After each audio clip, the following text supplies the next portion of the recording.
Hello, I am SquidofLove, welcome back. CI has just released the first Q&A about the Polaris Corvette, and this is giving us the perfect opportunity to take a much better look on this new ship and of course try to understand its capabilities and the role that will be the best for the Polaris later in the verse. I have to say that this first Q&A, the info we got from this Q&A are very interesting and answer a lot of our questions about this Corvette. So let's go ahead and take a look at the new info we got about the Polaris and try to understand if this ship will be a good match for us depending on our playstyle and of course what we'll want to achieve later in the verse. The Polaris was unveiled last Saturday and it was described as a nimble Corvette class capital ship that can pack a powerful punch with a full armament of turrets and torpedoes. It will be able to carry up to 28 torpedoes and it will also have 7 turrets. Some of these turrets will be automated and others will have to be manned. It is a fast, powerful and versatile ship, effective against a wide variety of aggressors, and although it could be used in a number of different scenarios, it will mainly be a combat vessel and this is how you should use it. It could be an excellent option for patrols, establishing your presence in a not so secure system or in a system where you want to achieve a goal or you want to perform an operation, a mine operation. You could have it for extra security, for defensive purposes, or a military operation to help you take down enemies. The main firepower of the Polaris comes from its torpedoes. The turrets are used mostly for defense in order to fend off fighters and light bombers, and it can fire up to 4 size 6 torpedoes at the same time. This is giving us a very good idea how the Polaris could be used in offensive operations in large battles. Like we have mentioned on a previous video about the Polaris, the best way to use this Corvette on a large-scale combat will be to get in the fight, deliver your payload of torpedoes against a slower and larger capital ship, and then get out of the area as fast as possible without risking getting any damage from the enemies. And this is exactly what the role of the turrets is on the Polaris, to fend off fighters and light bombers and help it get out of the area of operation as fast as possible and unharmed.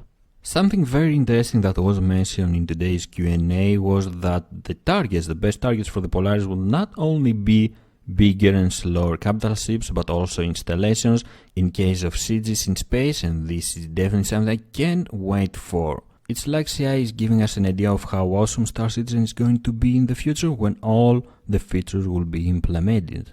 Although bigger capital ships seem to be a very good target for the Polaris, you should never try to go toe-to-toe with one of these big capital ships, and this is because you will not be able to withstand their firepower and you will lose the battle. On the other hand, fighters will not be able to damage significantly the Polaris, and this is making this Corvette a very nice option for protecting, trading and mining fleets and helping them perform their operations or reach their destination with ease. Although fighters cannot really harm the Polaris, light bombers can pose a significant threat, and this is why you should be very careful when dealing with these vessels with light bombers such as the Gladiator, because they can deal significant damage, very big damage to the Polaris hull with their bombs and their torpedoes. Another feature of the Polaris that everybody has been extra curious about was its hangar and what kind of fighter, what kind of ships we can fit in that hangar. CI has answered that anything smaller than a Sabre should be able to fit in that hangar. We could also try to fit a couple of snap fighters, so 2 Merlins were used as an example, could be placed in the Polaris hangar and could be used in order to fend off fighters, in order to assist in military operations or patrolling a certain area.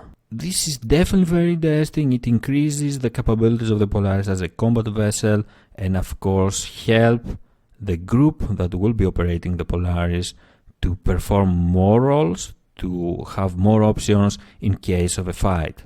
You can of course not place any fighter in the Polaris. You could go with a rover and land on a planet, use the rover in order to perform a certain task, do some exploration if you want.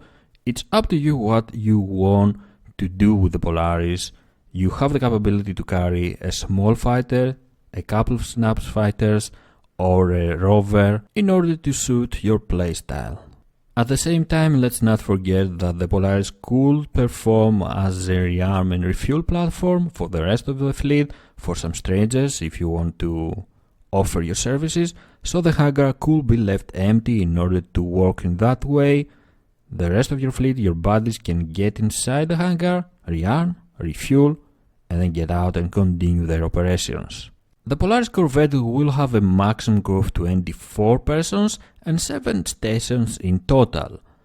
That means that you will need some people in there, you will need some players or NPC, hard NPC, in order to operate it effectively. It will not be a good idea to run it solo with a skeleton crew. You will not be able to get the most out of the Polaris. And if you find yourself in a combat situation, you are going to regret it. So always have in mind that the Polaris should be used with a group of friends, with a group of other players, in order to be as effective as possible. Although a capital ship is not going to have capital shields, it will have 3 large shields in front, center and rear, and this is mainly a trade-off in return for its speed and firepower. Also, with one capital-sized power plant, it will be able to run these shields more effectively than if it had 3 capital shields. So it is a nice trade-off. It gives the Polaris more capabilities in combat, it is faster than other capital ships, and it also has great firepower from its torpedoes. Talking about speed, the Polaris will be equipped with 2 main and 4 auxiliary thrusters that will give it enough power to chase down enemies, but also escape from any nasty situation. The combination of the torpedoes and this speed make the Polaris an excellent option for operations like the one we have mentioned before, make the Polaris an excellent capital ship killer.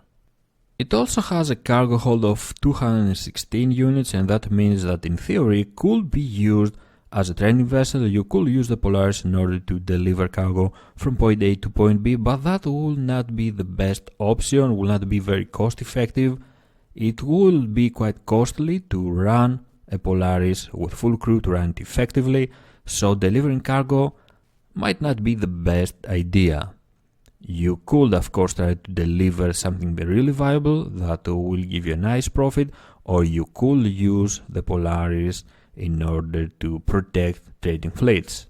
From all the info we got about the Polaris, it seems to me that it is a very good option, a very good ship for a medium or large organization that wants to perform military operations, that wants to establish its presence in a certain system without spending too much money on an Idris or a Javelin or a Bengal carrier later. It also seems like a very good option for a group of friends, a smaller organization that want to operate as mercenaries. They could operate a Polaris and trying to sell their services to traders, to miners, to organizations that need some extra firepower in order to win a conflict. Overall, it seems that this Corvette is quite versatile and can be very powerful in the hands of a well-trained crew, of a crew that knows how to use it exactly and effectively. I will not recommend the Polaris for a solo player.